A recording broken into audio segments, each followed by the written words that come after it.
Hello guys, అందరూ ఎలా ఉన్నారు? అందరూ బాగున్నారా? ఇవాళ టాపిక్ వచ్చేసరికి ఫేస్బుక్లో నేను రీల్స్ చూస్తున్నాను. రీల్స్ చూస్తుంటే దీంట్లో బెట్టింగ్ యాప్స్ రిలేటెడ్ యాడ్స్ బీభత్సంగా వస్తున్నాయి. నేను అది స్క్రీన్ రికార్డింగ్ చేశాను. ఆ యాప్స్ ఎవరెవరు ప్రమోట్ చేస్తున్నారు ఏంటనేది ఒక్కసారి చూడండి. ఈ వీడియోని మట్టుకు స్కిప్ చేయకండి. ఎండ్లో నేను మీకు ఒక విషయం చెప్తాను. Thank you. మనం ఆన్లైన్ ఐడి లేక కెసినో ఐడి ఎట్లా ఉంటదంటే వీళ్ళు వర్క్ చేసుకొని సంపాదించచ్చు కదా. ఇన్ని రోజులు ఈ మన బెట్టింగ్ ఆన్లైన్ యాప్స్ ఎందుకు ఐడి ప్రమోట్ ప్రొవైడర్ చేస్తున్నారు? వీళ్ళని పబ్లిసిటీ మనీ గురించా?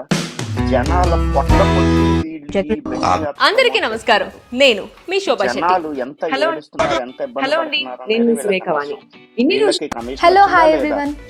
ఇన్ని రోజులు గవర్నమెంట్ బ్యాన్ చేసిన యాప్స్ ని వీళ్ళు ఇంత లీగల్ గా ఇలా ఫేస్బుక్ లో యూట్యూబ్ లో ప్రమోట్ చేస్తున్నారు. ఎంత ధైర్యంగా చేస్తున్నారు అనేది ఒక్కసారి అర్థం చేసుకోండి. ప్లీజ్ దయచేసి అర్థం చేసుకోండి. మీరు ఇక్కడ దాకా వచ్చారంటే వీడియో మొత్తం చూసారనే అనుకుంటున్నారు.